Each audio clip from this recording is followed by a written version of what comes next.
le temps longtemps, ça c'est maintenant, nous amènons dans le musée intercontinental de l'esclavage qui trouve dans Port-Louis, à côté de la paroisse 4. Nous là, spécialement aujourd'hui, pour cause l'esclave, les esclaves et surtout la femme esclave, dans le cadre de la journée internationale de la femme qui est célébrée aujourd'hui, le 8 mars, le jour que nous pouvons enregistrer cette émission-là. Alors, avec moi, comme d'habitude, Alain Janot, qui a un féru de l'histoire, bien sûr, passionné par lui, mais aussi maintenant, docteur Daniel Palmier, qui est un anthropologue qui vous cause un petit peu du quotidien de l'esclave dans la période de l'esclavage, et aussi Élodie Laurent, qui finit faire cette thèse, la place de la femme esclave pendant la période française. Alors, Alain, premièrement, est-ce qu'il y a un petit message quand nous commençons aujourd'hui pour madame? Et manifestement, bien souvent, nous peut dire que c'est la fête de la femme.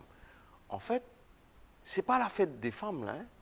Là, nous pouvons réfléchir l'avancement des droits des femmes, un droit qui finit dénié pendant des siècles, mais aussi l'égalité, la manière qui nous traite les hommes et la manière qui nous traite les femmes, pour nous essayer de faire qu'il nous ait une perception égalitaire par rapport à ces deux sexes-là, ces deux genres-là, pour faire que petit à petit, ou un peu plus vite, qui nous capables, qui nous arrivent, traite les deux genres pareils, les deux sexes pareils. C'est un petit peu le thème aussi de la journée. Ben oui. Alors, nous tournons vers Dr Daniel Palmier. Daniel Palmier, vous fin étudier, vous fin guetter en détail, en profondeur, le quotidien de l'esclave pendant sa période qui fait dans Maurice là. Alors, est-ce qu'il nous fait causer dans l'émission précédente, l'eau, ban colon, ban genre couleur, mais l'esclave, ce quotidien, quand il commence, parce que quand il arrive Maurice, qu'arrive il est là?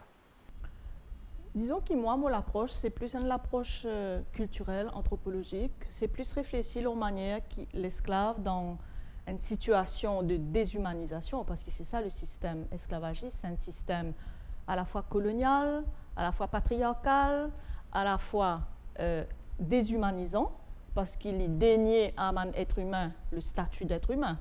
Vous connaissez que le Code noir définit quand même l'esclave comme un bien meuble. Donc, ça veut dire qu'il est capable de faire ce qu'il a envie avec lui, il est capable de zéter, il est capable d'acheter, il est capable de vendre, il est capable de tout.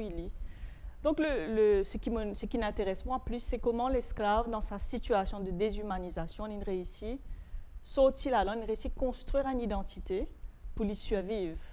Et c'est ça qui intéresse moi davantage. Hein. Bien sûr, le quotidien de la vie des esclaves, mais peut-être Élodie pour dire un peu plus là, parce que je ne suis pas une historienne vraiment.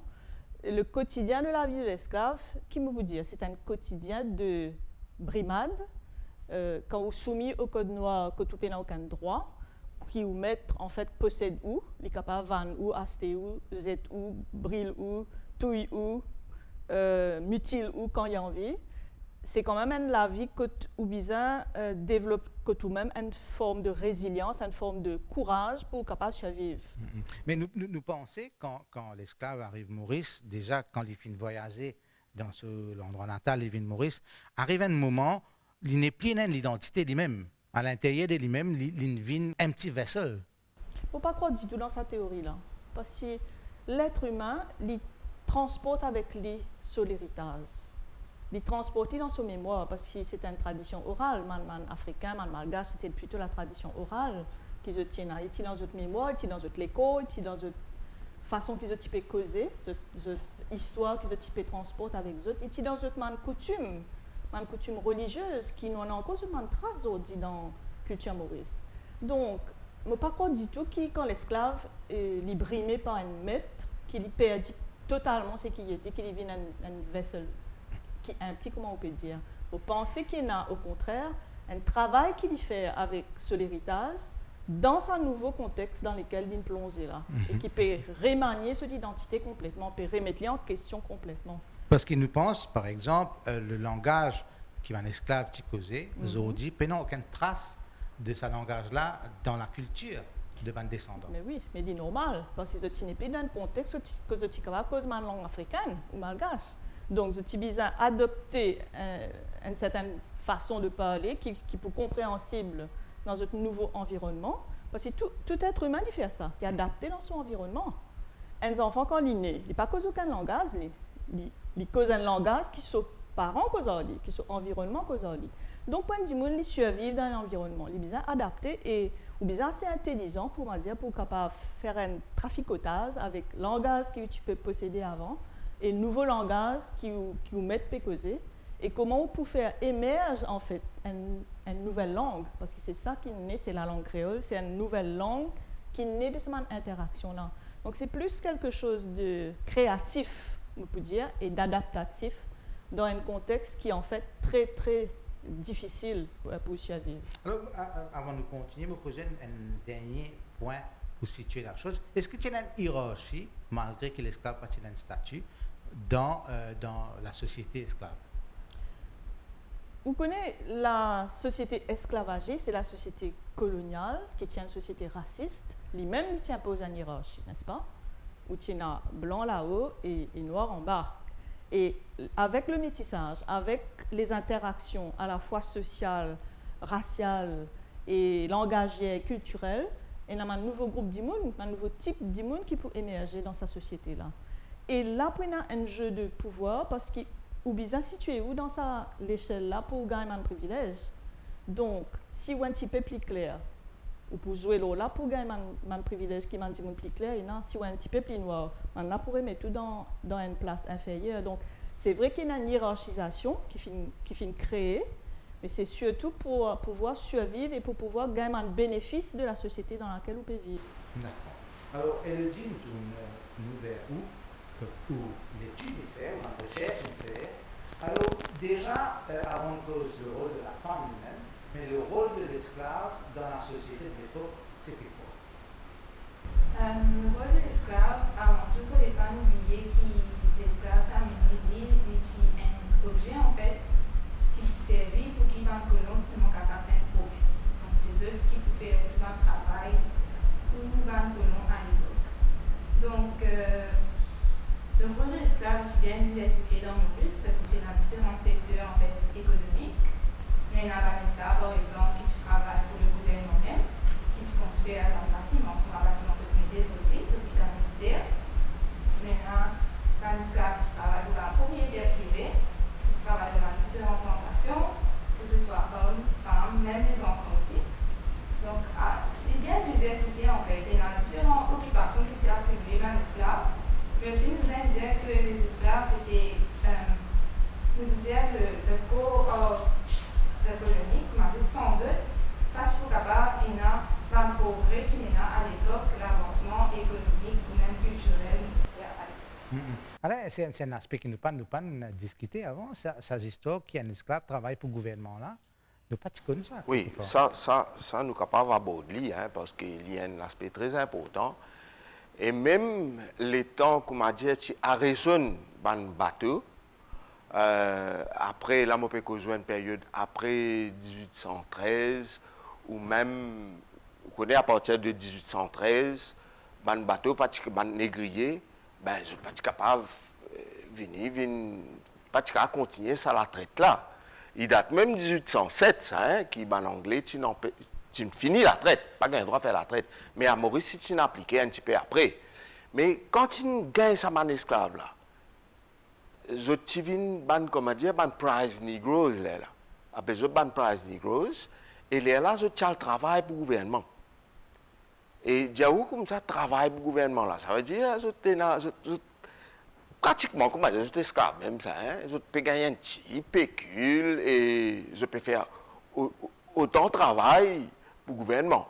Mais seulement, je suis soumis à un régime, je ne pas pour dire plus favorable, mais pour dire moins défavorable, qui ban esclave régulier qui travaille dans ma champ. L'esclave qui travaille pour le gouvernement, ce statut-là, est-ce qu'il est pareil comment ça esclave qui travaille dans les champs?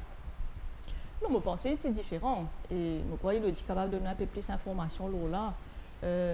Parce que on comprend là qu'il y a un petit peu d'argent. Oui, mais vous connaissez dans le système économique et dans le système de coercition, vous pouvez donner un petit avantage pour obtenir l'avantage, le bénéfice aussi. Donc, ce n'est pas comme si tu peux donner un salaire à un dimanche libre. Non, il n'est pas la même chose. Exactement. Toujours pareil, il est toujours un même Donc, qui est capable de disposer comment on vit. Donc, c'est vrai qu'il certains esclaves, et même ma femme, à un certain moment dans l'histoire de l'esclavage, quand je commençais à m'émanciper, j'ai réussi à accumuler un petit peu d'argent, allons dire, à faire un petit commerce, par exemple. Donc, man dit qui travaille pour le gouvernement, certainement, je tiens un bénéfice, mais c'était un bénéfice vraiment minime parce que le plus grand bénéfice aurait été la liberté. Absolument. N'est-ce pas? Absolument. Ben, justement, elle le dit, Laurent, alors, quand un esclave tu viens, est-ce que dès le début, madame, tu peux venir ensemble avec monsieur? Alors, madame, tu peux venir ensemble avec monsieur, oui, mais tu n'as plus beaucoup monsieur qui tu viens que madame, parce que les hommes, je considéré, toujours considéré comme un plus fort, plus apte pour faire un travail manuel. Alors que les femmes, je considéré comme je te fais, en fait, je ne suis pas capable de faire ça. Mais qui fait Tchamenzut, justement. Tchamenzut, parce qu'il y a certains travaux, justement, qui bien fait pour les femmes. Donc, les femmes participent travail dans la case, comme on dit, fait travail domestique. Mais aussi, il y a la question aussi de la reproduction, en fait, des esclaves. Parce que pour ces esclaves, la traite, en fait, ils coûtent leurs ans, ça. Chaque fois, pour prendre un bateau, pour capable mettre tout ce qui est besoin sur ration, payer un petit monde pour travailler là, pour aller pour prendre un esclave retourner, ils coûtent leurs ans. Donc, ils coûtent moins pour gagner un esclave qui peut reproduire eux-mêmes dans la colonie. Bien que ce n'était pas vraiment la priorité à l'île de France, à l'île Maurice. Mais en fait, les femmes esclaves aussi tiennent un rôle très important. Nous pouvons dire aussi, par exemple, les propriétaires, souvent quand je gagne des enfants, je peux servir les femmes esclaves pour élever ces enfants-là. Donc, même pour allaiter leurs enfants, les femmes esclaves tiennent ce rôle-là aussi. C'est une tradition qui fait une durée bien après ça. Oui. Ça fait de nounou. Nounou. Hein, il fait une durée, même dans le XXe siècle, à un certain moment, nous tenons pas nounou. Mais ça, c'est une autre histoire complètement. Donc là, nous trouvons dans l'île Maurice, l'île de France de l'époque, quand nous avons une population esclave qui est bien plus nombreuse qui est un colon. Et nous finissons aussi qu'il y a ce qu'on appelle la population, comme Daniel Palmier, a dit, de bandes qui trouvent entre les esclaves et les colons, les gens de couleur. Alors, comment ça finit d'arriver? Parce qu'il n'y a pas une affaire qui nous pensait qu'il y a des esclaves là, il y a des enfants de se mettre. Il y a une relation. Comment ça finit de passer? Les gens de couleur, en fait, ce n'est pas forcément des gens métis. Dans les gens de couleur, il y a aussi des noirs libres, qui sont affranchis. Ça veut dire des esclaves qui ont des libertés. Mais il y en a aussi des métis. Ça veut dire des mélanges qui sont arrivés entre des blancs avec des esclaves. Donc, dans les gens de couleur, comment ça est arrivé? Il y a du monde qui dit que les propriétaires d'esclaves ont une relation amoureuse avec les esclaves. Mais il est difficile en fait pour nous imaginer ça parce qu'avant nous ne savons pas imaginer que ça esclave là, lui même sur l'écho, pas il pas cave, réfléchit par lui. Il est difficile pour penser qu'il y a un monde qui appartenait à un maître, il est capable lui-même de gagner une relation amoureuse avec ce propriétaire. Dans la majorité des cas, c'était des viols en fait qui sont arrivés. C'est un propriétaire qui, pas forcément propriétaire, mais les autres blancs, un colon en fait, qui ont une relation faussée, pour dire, avec un esclave. Parce que quand nous lisons un document des archives, par exemple, il y a beaucoup de femmes qui disent que des gens un menacement pour battre moi si je ne pas lui. Pourquoi il y a des affaires importantes qui besoin comprendre dans l'esclavage où les enfants pas appartenir à où? Non, à la mère. Maman là a des enfants et ce sont des enfants capables de séparer des lits, c'est ce qui est arrivé parfois. Les enfants sont séparés et maman là tient de côté, les enfants tiennent de côté. Donc, parce qu'il y a ça aussi qui pèse sur la femme esclave, c'est cette culpabilité de transmettre le statut d'esclave. Parce qu'il connaît qui ces enfants, quand il y a des enfants, ces enfants pour esclaves. Nous rendons plutôt le vif du sujet, le quotidien de esclaves, de femmes esclaves, comment il était. Donc, nous imaginons qui dans une plantation, il y a le maître, il y a un esclave, mais la femme, comment tu dis, elle a un rôle bien particulier pour faire, élever les enfants. ou il y en a des autres tâches qui attribuent à madame directement? En fait, la tâche de la femme esclave n'est pas forcément très différente de celui de l'homme.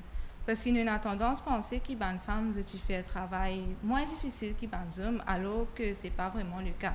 Souvent, une femme peut faire un travail tout aussi dur qu'une homme, puis aussi, soyez une chose lourde, travail 4 heures à soir, justement, tu as un travail comment récolter des rations. C'était une femme qui besoin de faire. Parce que tu peux dire, un homme, tu n'as plus beaucoup de travail pendant la journée. Donc, c'est une femme qui besoin rester 4 heures à soir pour ramasser. Mais ça, une femme-là, je fais ce travail-là, en plus de les autres travaux que je fais là, comment le rôle d'une mère. Parce que dans la société esclavagiste, l'enfant, c'est ce maman-là qui, en fait, occupe ses enfants. Papa n'a aucune obligation. Donc, femme-là, elle faisait un travail. En plus, il occupe ses enfants. Souvent, une femme qui peut travailler dans un champ, je suis des enfants attachés les autres les deux, dans la pluie, en soleil, je peux travailler toute la journée, je t'occupe de bons enfants. Après, oui, il y a certaines femmes qui ont un travail comment veiller les enfants, les autres esclaves, travaillent dans la case de propriétaire, comme domestique, occupent des enfants. Mais ce n'est pas forcément que toutes les femmes travaillent moins dur que les hommes. Et justement, Daniel Palmier, quand nous cause la société à l'époque, donc nous cause la femme qui travaille dans les champs et nous cause la femme qui travaille dans la case propriétaire. Est-ce qu'il là aussi il y a une différenciation par le statut de la femme? Parce que, comment vous me dire, madame là, elle n'est pas seulement typisant de travail, que ce soit dans la case, que ce soit dans les champs, elle est bien pu manger, elle est bien nettoyer sa propre case, un petit peu comme aujourd'hui, nous besoin dire. Mais oui, parce que le système esclavagiste, c'est un système d'exploitation de la force du travail. C'est ça ce centre. Ce centre économique, c'est qui exploite la force de travail, que ce soit des hommes ou des femmes et même des enfants, pour gagner des biens, une richesse qui viennent, qui sont plus productifs et qui se produisent un bien pour. C'est ça le cœur du système esclavagiste. Hein. C'est pas autre chose que ça. Donc la femme qui peut travailler dans le champ ou qui peut travailler dans la case, c'est toujours une force de travail pour se mettre. Et c'est pas parce qu'il peut travailler dans la case que la situation plus facile pour eux. Simplement, c'est qui nous trouvait, c'est qui le rôle des femmes, qui peut travailler dans le champ ou dans la case. C'est qui une femme, je prends soin les corps, les autres. Alors, jusque-là, Alain, nous peut découvrir beaucoup de choses sur la femme esclave, le statut de la femme esclave.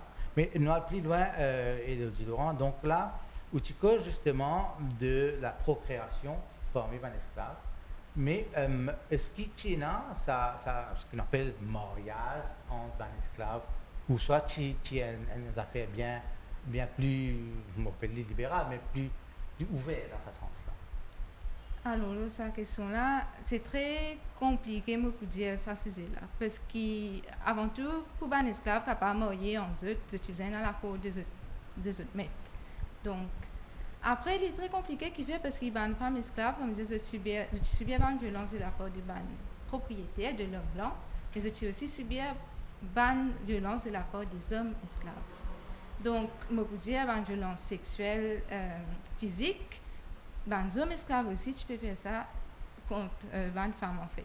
Donc, c'est pour ça qu'il est très difficile pour nous penser relation amoureuse entre propriétaires et esclaves, et même entre esclaves eux-mêmes.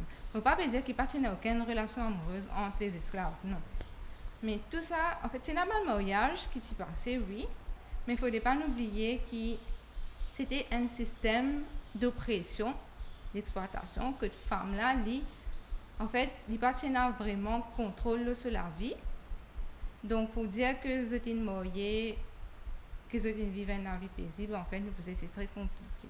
On comprend le contexte aussi, de toute façon. Mais est-ce que, la question peut-être que je bien pose vous, c'est est-ce que l'homme tient le choix de se porter, l'esclave? Nous pas dire dans un système normal que nous pouvons vivre aujourd'hui, man di moun rencontrer, man hommes et man femmes rencontrer, je faire un projet de mariage. C'est pas du tout ça. Nous dans un système de coercition profond quand man di moun la vie en jeu tous les jours. Donc, je peux même la capacité de projeter des autres dans un futur, comment dire, amoureux et comment dire, pour marier, pour gagner des enfants, tout ça. Simplement, la vie fait qu'ils gagnent des enfants forcément. Hein, ils vivent comme un homme avec une femme. Mais nous trouvons par exemple qu'à l'époque du Père Laval, beaucoup d'esclaves, d'affranchis, pas mariés. Non. Pas mariés. Et tu même interdit par man mettre pas envie qu'ils soient esclaves mariés. C'est petit à petit, l'étant gagne l'affranchissement, peut-être doucement, le concept de mariage pour quelque chose, mais ça aussi, ça reste quelque chose de difficile parce que si pendant des siècles, ou fin dire ou pas, faut pas ou marier, ou pas gagner droit marier, faut dire ou vivre séparés, ou enfants pas aux enfants, ou bonhomme pas au bonhomme, on comprend que ça crée quand même un certain mindset, une certaine difficulté pour créer ce qui nous appelle le système matrimonial tel qu'il nous connaît aujourd'hui. Alors, dans ce contexte-là, nous trouvons bien difficile pour une madame esclave capable d'épanouir, capable d'avoir l'idée de créer une petite entreprise. Est-ce qu'il est possible au début et puis après peut-être? Alors, une femme crée sa propre entreprise pour même pas forcément, mais c'est une propriété esclave qui est un petit commerce, par exemple, pour lui, et qui peut avoir une esclave, une femme justement, pour occuper ça dans commerce-là. Là, quand tu t'occupes ça dans commerce-là, que ce soit couturier, soit tu peux vendre des légumes, tout ça là. Donc, dans ce processus-là, une femme, tu réussit à récolter l'argent, par exemple, et il n'a qu'une réussit à ses autres libertés. Donc, Tiena, je ne vais pas vous dire une liberté, mais une certaine différence que cette femme-là, justement, je suis capable de débrouiller par eux-mêmes, nous pouvons dire, et que je peux vivre dans un camp de Nord, camp des esclaves, avec les autres esclaves. Pas forcément je peux rester leur propriété, de ce propriétaire. L'esclave, qu'il est élevé, qu'il est fait, envoyer un travail, quand il rentre au travail, qu'il est alimenté, s'il gagne à manger. Quel est le quotidien? Raconte-nous une journée typique d'un esclave, que ce soit un homme ou une femme. On connaît, c'est très difficile pour ça parce qu'un esclave, il n'est pas écrit ces histoires liées, il n'est pas absolument, c'est un peu ça qui nous butait à chaque fois. Mais à travers une recherche, si vous trouve peut-être une petite lumière, ça. À part un livre qui me dit justement qui cause la journée d'un esclave, justement, mais ça c'était raconté d'une façon très... Comment dire, nous pouvons dire qui tu peux considérer propriétaire là comme un papa pour ce ban esclave. C'était très idyllique, nous pouvons dire, l'histoire là. Mais d'après ma recherche, les esclaves ne pas dans les temps vraiment de lever, de figuer, de manger, tout ça là avant d'aller. Comment se lever, c'est directement au travail. Donc après, oui, tu as pensé, c'est certain que tu as manger, déjeuner, mais tu n'as pas tout esclave qui tu as mangé. Et il y a un esclave qui vient qui racontait un biscuit pour 3 du monde tous les 3 jours. Donc, nous disons la journée d'un esclave, c'est travail. C'est seulement le travail, en fait. Mais Daniel Palmier, au fin de compte, justement, sa création, de continuation d'une culture de ban esclave. Donc, nous aussi, nous finissons l'histoire, nous trouvons que, par exemple, ban esclave, tu crées le Sega. Mais à quel moment on n'est pas faire ça? Vous connaissez, dans tout système coercitif, il y a une faille. Ou pas qu'un contrôle à 100%, un certain nombre d'immunes, surtout qui est un esclave qui est quand même majoritaire, on peut pas contrôler à 100%. Donc, de temps en temps, tu as besoin de lâcher un peu du lest. Donc, tu as un moment quand un esclave, tu es capable de joindre entre eux, tu es capable d'avoir un échange entre eux. Et c'est dans ce moment-là que cet élément culturel finit fécondé, qu'il finit créer, qu'il finit évoluer au fur et à mesure du temps. Hein. Ce n'est pas des affaires organisées, mais c'est plus dans ce temps que un esclave finit interchanger entre eux, qui finit une nouvelle création culturelle telle que le Sega. Mais comme on finit, hein, l'esclave, il n'y a aucun bien pour lui. Donc, comment il réussit, par exemple, à créer un instrument de musique, un ravan, un tambour pour le taper? Pour moi, il est difficile de me concevoir qu'il y a des gens qui n'ont aucun droit, il n'est capable de faire ça. Mais l'esclave, c'est un être humain. C'est un être humain avec son intelligence, avec son culture, oui, avec tout son héritage. Comment il est capable de faire dans un contexte que si Marie-Lé, ça, il peut gagner battre? Non, mais Vous connaissez, être humain, je toujours trouve un moyen pour produire un objet culturel. Ça, c'est une vérité parce que les objets culturels, c'est ce qui rend ou humain, justement. Quand vous mettez déshumanise, ou c'est qui vous créez, ou c'est la musique, c'est des instruments de musique, c'est une langue, c'est des coutumes. Vous pouvez faire parce que c'est ça qui peut donner une identité pour faire vous continuer à exister. Donc, c'est sûr que les esclaves, ils adapté avec le contexte mauricien pour créer un nouveau instrument, par exemple Ravan, etc., sous différentes influences aussi. Hein. Ils ont créé ça tout doucement pour exprimer quelque chose qui est déjà dans eux. Il faut dire aussi que si vous cause le Sega, par exemple, une certaine activité culturelle, nous disons ça culturel, bon, qui aussi participe à sa système esclavagiste qui t'y bien dire, mettre là, ce but ultime, c'est quoi? C'est ce business rouler. Alors, business tempo souffler un peu. Du monde pas capable de se brimer grand matin tantôt pendant toute la vie. Alors, il fait un peu léger. C'était pas comment dire un système comment dire, il prend dans le travail pour lui faire ça. Il y a une cachette, certes, là aussi cachette. Mais là pas connaît qui peut faire. Mais seulement il participe à ce système-là dans le sens qui permet, comment dire, tempo là souffler, sa pression là baisser. D'accord. Alors, je pourrais venir avec vous, Alain. Donc, nous faisons cause beaucoup de gens de couleur qui finissent réussi à l'école, par exemple, qui finissent capables de gagner l'éducation. Mais quelle était la relation entre l'homme de couleur et l'esclave lui-même? Est-ce qu'il y a une certaine, comment on peut dire ça, jalousie ou autre entre ces deux groupes du monde? Il dépend. Parfois, il y a un homme de couleur qui est libre. Mais même si c'est un esclave, parfois, quand il y a un homme de couleur, bien souvent, quand il y a un homme de couleur, nous pensons métis. Mais, comme Elodie finit dire, parfois, on est capable de gagner un esclave même, un noir même, qui est libéré, qui est un esclave. Vous comprenez? Et il y a une madame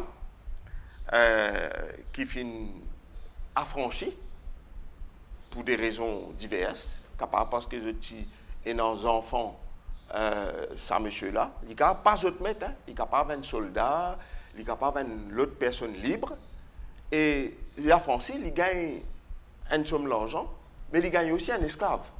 Donc, vous connaissez, nous ne sommes pas capables, comment dire, évaluer l'histoire, apprécier l'histoire, qui s'est déroulée dans cette époque-là, sous ce système-là, et avec tout les valeurs qui existaient dans cette époque-là, avec le contexte qui nous peut vivre aujourd'hui. On est capable de réagir justement à ça sujet-là.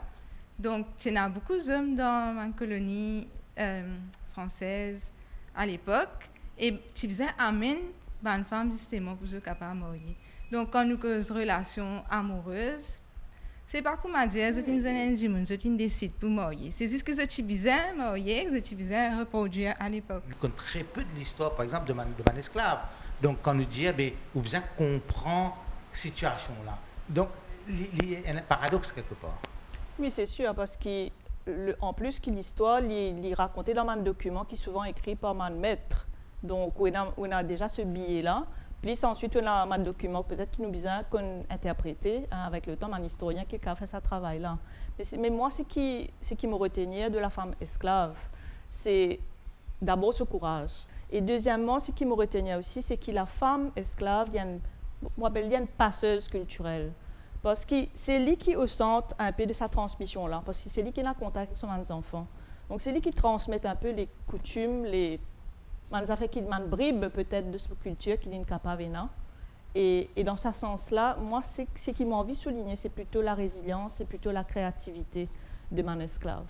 C'est sûr qu'ils sont victimes d'un système, mais ils ont montré qu'ils sont capables de sortir là-dedans, qu'ils sont capables de trouver différents moyens, ils sont pragmatiques. Ma femme, c'est très pragmatique.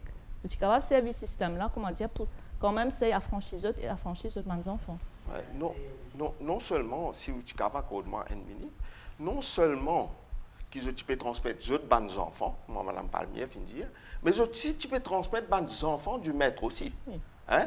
Et si nous sommes mettre une petite parenthèse pour dire que même au niveau de l'Église, de la religion catholique, ban femme esclave qui sont ban auxiliaire, c'est eux qui finissent, je pas esclave, à l'époque là, je finis libéré, mais c'est eux qui finissent contribuer énormément à véhiculer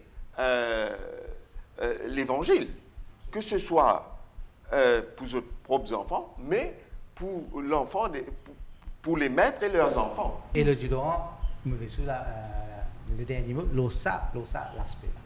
Alors, moi, je veux dire, ce qui retenir surtout de ma femme esclave, c'est cette résilience, la résistance. Parce que ma femme esclave, c'est amenée ici, c'est considéré comme moins fort que les hommes, moins capable, mais pourtant, c'est fait un travail tout aussi dur que les hommes, même plus.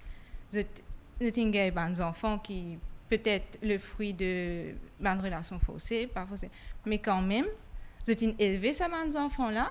C'est arrivé, on peut dire, construire une identité, en fait, amène cette famille aussi, on peut dire, et aussi l'aspect de la résistance. Il y a différents moyens que les femmes utilisent pour résister.